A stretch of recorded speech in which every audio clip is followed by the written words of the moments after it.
So right there, the roof is finally up.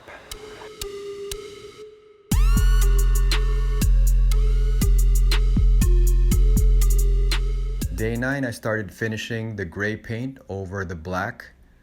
As you can see right here, from the previous episode, I was talking about how I wasn't happy with that black paint. But I was talking to my guy right here that there were some cracks, as you can see. And that's because the black paint wasn't cured properly. And so I just have to wait and repaint once more. Anyway, we started working on the walls. As you can see right here, we started putting up the back wall and making sure that it fits nice and snug. I started putting some liquid nails, and then my guy started putting some staples to keep that plywood in place. And right here, my guy was just doing some last minute measurements and cutting the edges, really. So we already installed the plywood walls right here. Liquid nails is what we use in between the plywood to connect the trimming. And yeah, some of you may think, oh, well, what about the sidings, right? Again, if I bought siding, that would, cost more. And I don't really think it's necessary. I mean, aesthetically speaking, it's obviously gonna look much better with the siding. But, we're on a time crunch, and I'm thinking it's not really necessary because this is just gonna be a basic shed for tools. Adding the trimming will make it a little bit better aesthetically, right? Because it covers up the breaks between plywoods. And I'm just gonna keep adding more coats of paint if need be to make it aesthetically pleasing. But other than that, I think this should be enough. So this is the front wall. Me and my guy were just trying to see if it fits nice and snug. So we put it back down so that my guy could just make sure that everything is fitting the way it should. And so once he figured that out and cut what he needed to cut, we went ahead and put the wall back up, as you can see right here. And then my guy just started putting the nails and make sure that it's secure or semi-secure, because that's going to be the front of the shed. So that's where I'm actually going to have the double doors right in the front. So just wanted to make sure that it's nice and snug before we continue. Recap of day 9 for the shed build. Finally got the back wall and the front wall up, and that's pretty much what we did for the whole day with my guy. Just making sure that it's the same as the other side as far as the left and the right sides, and putting up the back wall. When the paint wasn't cured yet, the black paint, and then I painted over it with the gray, it started cracking right here on the walls. So now I have to repaint the walls again because there are cracks on it. I have to wait a couple days for it to dry up, and then I have to repaint. So that's extra work right there. So those are things that you learn just by building.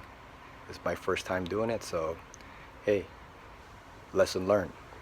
Day 9, we're able to put up the plywood walls, and the front is going to be cut because that's where we're going to locate the doors. For the interior, I just painted that yellow just to distinguish between the inside and the outside part here with the framing, as you can see. But again, I forgo the siding on the outside because this is a more cost-effective approach for this shed. I just added the trim to make it look a little better. And honestly, it doesn't look that bad without the siding. So as long as I paint the plywood, this would provide protection from the elements. And that's good enough for me because this is just going to be a tool shed. Day 10, we're back at Home Depot getting some more lumber. We ran out of trimming for the outside walls. And also we needed to get the long ones, the pillars, that's going to go across the roof area of the front and the rear. That's all. Okay, just got the crown going to the top. This is the one we want. So I'll cut it through in my support that I have. Yeah. I'll drop this. This will be the peak, and each one of you get the hangers, and each one of these will go just like this. Okay. Both sides. Adjustable and everything. But I can use this for your door. This is what it is. And it comes with the latch, the hinges, and then the metal frame. And we just screw your board to the metal frame, and it holds it straight. It's like a metal door. So just like my guy said, those are going to be the dual doors. We're going to use the gate frames to get those secured. This is the extra lumber that we just picked up over at Home Depot, and we're getting ready. This is the pillar, the wood that we're using. I already had it painted right here, which goes across the front and the rear. All I have to do is level it. That side's perfect. This side I gotta raise.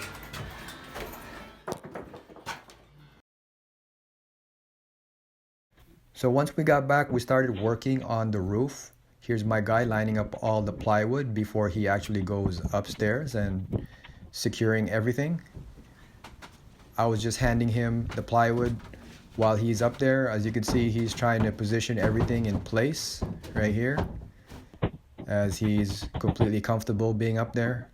So I'm handing him the plywood, and he's hammering them in place. As you can see, they're still too long, so he's just gonna cut that afterwards. Right here, he's just measuring them. This plywood, he just decided to cut it prior to bringing it up there because some parts are just easier that way. So right here, he's just cutting it down here so he doesn't have to do that when he's actually sitting on top of the roof. Makes it easier for him to position some of the plywood. Starting over here. So once he puts the plywood in place, he starts hammering and then cutting the excess. That's what he's doing up there. Good thing that I've already got the plywood painted, so all he has to do is just secure everything. So right here you can see him cutting the edges of the plywood, which is gonna set up everything once we start adding the shingles.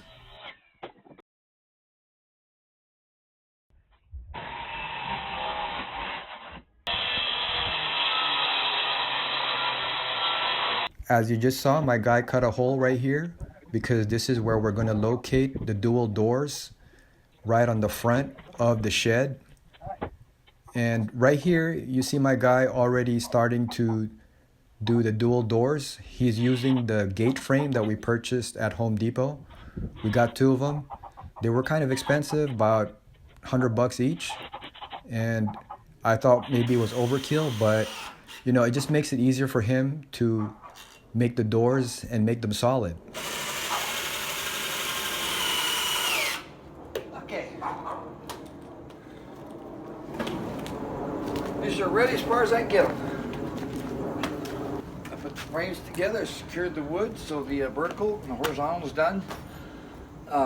Tomorrow, I'm going to secure these, all 8 pieces, flip it over, and run sheet metal screws to the wood, into the metal, and secure the wood to all this is going to be secured as one piece, so that way they won't twist on you.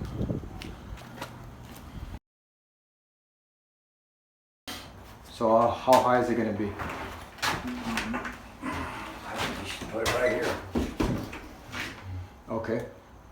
I mean, this is, so I need a 2-foot hole. So we want it nice and tight. So we want 23 3/4 wide. So I'm going to do 11 3/4.